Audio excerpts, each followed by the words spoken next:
Espero te encuentres muy bien. Mi nombre es Ceci Llanas y en esta ocasión quiero hablarte un poco acerca de algo que ha estado muy presente en mi mente y el Señor me ha estado rodeando de situaciones que me han hecho considerarlo aún más.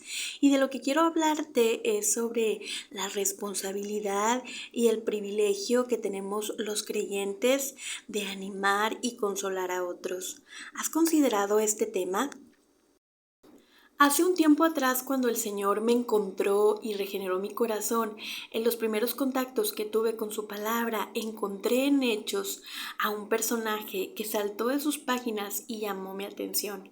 Y este personaje es Bernabé. Quiero hablarte un poco acerca de él. ¿Qué nos dice la Biblia de Bernabé? Bueno, el nombre real de Bernabé es José. Él era un levita natural de Chipre, a quien los discípulos le llamaron Bernabé, que significa consolador o hijo de consolación. Y vamos a ir viendo que Bernabé realmente le hace honor a su nombre. Y Bernabé aparece en escena en Hechos 4:36. En la iglesia primitiva era común que los creyentes dieran sus posesiones a la iglesia, ya que tenían un mismo sentir y tenían en común todas las cosas.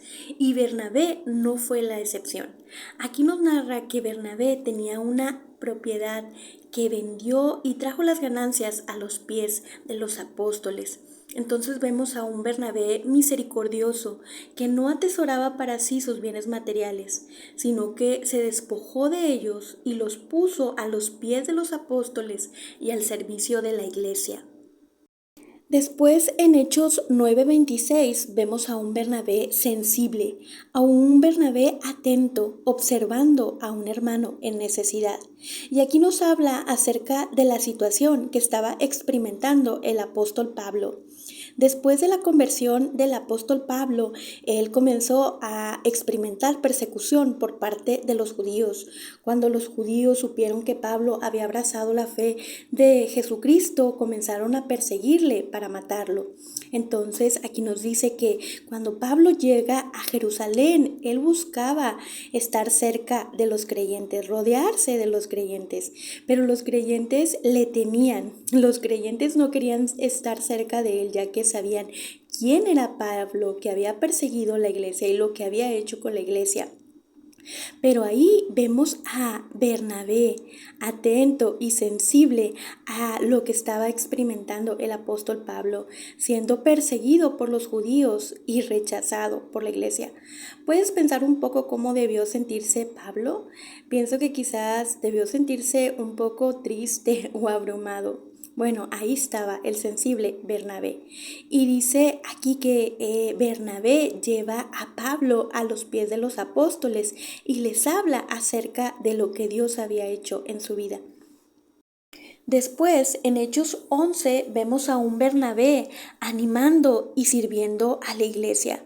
Cuando Bernabé llega a Antioquía y ve las evidencias de la gracia de Dios ahí, comienza a animar a los hermanos a ser fieles.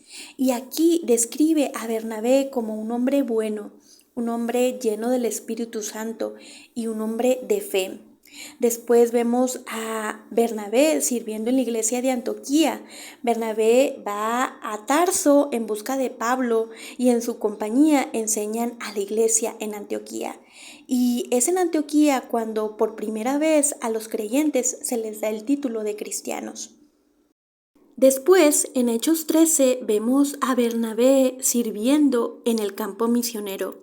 El Espíritu Santo llama a Bernabé y a Saulo a compartir el Evangelio en Chipre. Y tal fue su impacto en este lugar que aún hasta el gobernador creyó el mensaje del Evangelio. Después, en Hechos 15, vemos a un Bernabé dulce y compasivo. Pablo invita a Bernabé a visitar a los hermanos de las ciudades donde habían estado anunciando el Evangelio para animarlos, pero Bernabé quería llevar con ellos a su sobrino Juan Marcos. Y Pablo no estaba de acuerdo con eso, ya que Juan Marcos los había acompañado anteriormente y los había abandonado en Panfilia. y fue tal su desacuerdo que decidieron separarse y tomar caminos diferentes. Pablo toma a Silas y fueron rumbo a Siria y a Cilicia, y Bernabé tomó a Marcos y fueron rumbo a Chipre. Vemos aquí un Pablo un poco rígido, un Pablo renuente, quizás pensando que Juan Marcos ya no era digno de su confianza. Para Pablo, Juan Marcos quizá ya estaba descalificado. Por el contrario, vemos a un Bernabé compasivo, a un Bernabé dulce, a un Bernabé extendiendo gracia. Bernabé pudo ver lo que Pablo no. Bernabé pudo ver a un hermano débil, a un hermano necesitado, a un hermano que se había equivocado y que necesitaba una segunda oportunidad, necesitaba ser animado. Ahora, si recapitulamos un poco, podemos ver a un Bernabé misericordioso, a un Bernabé sensible a las necesidades de otros, a un Bernabé sirviendo a la iglesia, a un Bernabé sirviendo también en el campo misionero y a un Bernabé dulce y compasivo, extendiendo misericordia. ¿Recuerdas que te dije que íbamos a ver cómo Bernabé realmente le hacía honor a su nombre? Creo que Bernabé es el creyente que todo pastor quisiera tener en su iglesia local. La buena noticia es que Dios, con su Espíritu Santo morando en nosotros y con la palabra de Dios en nuestra mente y corazón, nos ha capacitado para que tú y yo podamos ser esos Bernabés. ¿Y qué nos dice la palabra de Dios con respecto a la consolación? Bueno, nosotros que somos parte de una comunidad de gracia que es la iglesia y somos miembros todos de ese cuerpo, el Señor nos da la responsabilidad de animarnos y consolarnos los unos a los otros. Podemos ver ahí en primera de Tesalonicenses 5 que el Señor nos manda a alentarnos y edificarnos los unos a los otros. Y también ahí en primera de Tesalonicenses 4 que el Señor nos manda a confortarnos los unos a los otros. Pero quiero leerte lo que dice en segunda de Corintios, del capítulo 1, versículo 4 al 7. Voy a leer a partir del verso 3. Es segunda de Corintios, capítulo 1, del verso 3 al 7. Dice así: Alabado sea el Dios y Padre de nuestro Señor Jesucristo, Padre misericordioso y Dios de toda consolación, quien nos consuela en todas nuestras tribulaciones, para que con el mismo consuelo que de Dios hemos recibido, también nosotros podamos consolar a todos los que sufren. Pues así como participamos abundantemente de los sufrimientos de Cristo, así también por medio de Él tenemos abundante consuelo. Si sufrimos es para que ustedes tengan consuelo y salvación. Y si somos consolados es para que ustedes tengan el consuelo que los ayude a soportar con paciencia los mismos sufrimientos que nosotros padecemos.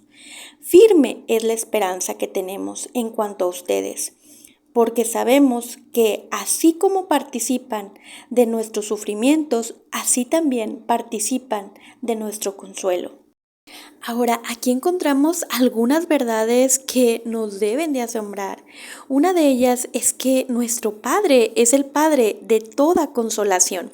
Es decir, que Él es la fuente del verdadero consuelo. Ese consuelo que no quita la tribulación, no quita la aflicción, pero trae ese verdadero consuelo de paz y tranquilidad al alma en medio de la tribulación. Otra de las cosas que me asombra es que Él nos consuela en todas nuestras tribulaciones. Aquí no dice en algunas, sino que dice en todas. Y esto no es una posibilidad, es una realidad. Él está ahí con nosotros, consolándonos en todas nuestras tribulaciones. Otra cosa que me asombra es que Él nos hace partícipes de esta consolación. nos hace partícipes cuando nos consuela a nosotros, cuando sufrimos, y nos hace partícipes al poder consolar a sus santos cuando atraviesan aflicción. Realmente son verdades que nos deben asombrar. Y aquí la palabra consolación viene del griego paraklesis, que da la idea de estar al lado de otro, es decir, ser un acompañante, brindar apoyo, dar aliento. Dice John Stott que la consolación es la renovación de fuerza a través del aliento. Y puedes pensar por un momento en este privilegio que tenemos de poder consolar a los santos de Dios, de poder animar a los santos de Dios. Y pensaba, si entendemos que el animar y consolar a otros es una responsabilidad que Dios nos da y también es un privilegio que podemos hacer, ¿por qué en ocasiones no lo hacemos? Y pensaba en algunas cosas que pudieran estar impidiendo que nosotros llevemos a cabo esta responsabilidad.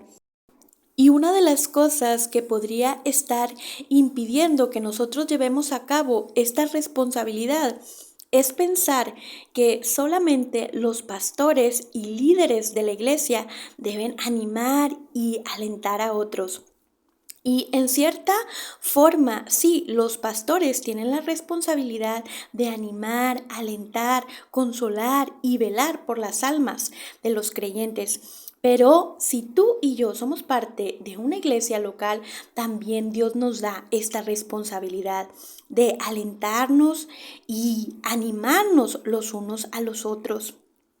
Otra cosa que podría estar impidiendo que llevemos a cabo esta responsabilidad es que quizás no nos sentimos capaces para animar a otros, pero realmente nuestra capacidad no viene de nosotros mismos.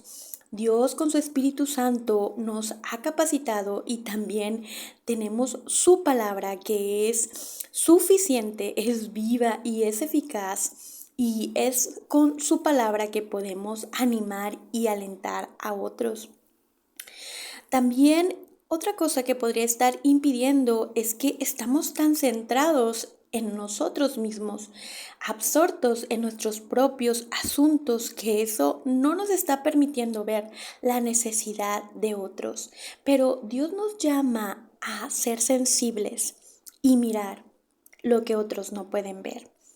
Otra cosa que podría estar impidiendo es que somos indiferentes a las necesidades, es decir, si las vemos, pero decidimos pasar por alto. Entonces, Dios nos llama a ser sensibles, a empatizar con el dolor de nuestro hermano y dar la consolación con la que Él nos ha consolado. Si tú has experimentado la consolación de Dios, tú eres llamado a consolar. En mi caminar con Cristo, en los tiempos donde en su providencia dispuso algunas dosis de aflicción a mi vida, Él también puso ahí algunos Bernabés, hermanas y hermanos dulces que hicieron esa obra de paraclesis, de estar al lado, de acompañarme, de animarme, orar por mí y recordarme sus promesas. Y tú y yo también podemos ser el Bernabé para ese hermano que está siendo afligido. Y para finalizar, quisiera compartirte este pensamiento de Charles Spurgeon que habla sobre la consolación. Cuando yo lo leí, realmente tocó mi corazón y me hizo apreciar aún más la oportunidad que Dios me da de consolar a otros. Oro para que si tú en este momento conoces a alguien o sabes de algún hermano que está siendo afligido, podamos tener la sensibilidad de poder animarle y consolarle. Por Charles Spurgeon. Alma querida, sepa usted que animar a los santos de Dios es una de las obras más dignas de las que se puede ocupar. Dios envía profetas a sus siervos en los momentos cuando necesitan ser reprochados. Si quiere reconfortarlos, por lo general les envía un ángel, porque esa es la tarea del ángel. Leemos que a Jesucristo mismo le fueron enviados ángeles para servirle. ¿Cuándo? ¿Acaso no fue en el jardín de Getsemaní cuando estaba abrumado por el dolor? Consolar no es una tarea cualquiera, es una especie de obra angelical. Y se le apareció un ángel del cielo para fortalecerle. Lucas 22:43. A los israelitas les fue enviado un profeta para advertirles de su pecado, pero cuando Gedeón necesitaba aliento para salir y pelear por su patria, fue un ángel del Señor quien se le acercó. Por todo esto, creo que la obra de reconfortar es una obra angelical.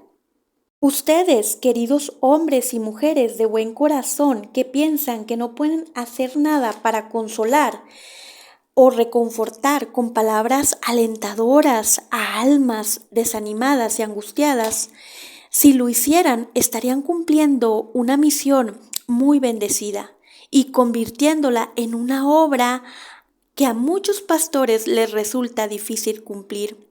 Conozco algunos que nunca han tenido sufrimientos o enfermedades y cuando tratan de reconfortar al pueblo de Dios lo hacen con lamentable torpeza. Son como elefantes que levantan alfileres. Pueden hacerlo, pero requiere de un gran esfuerzo. Los hijos de Dios que han pasado por pruebas se reconfortan mutuamente con amor. Lo hacen como si hubieran nacido para comprender el arte de decir una palabra alcanzado.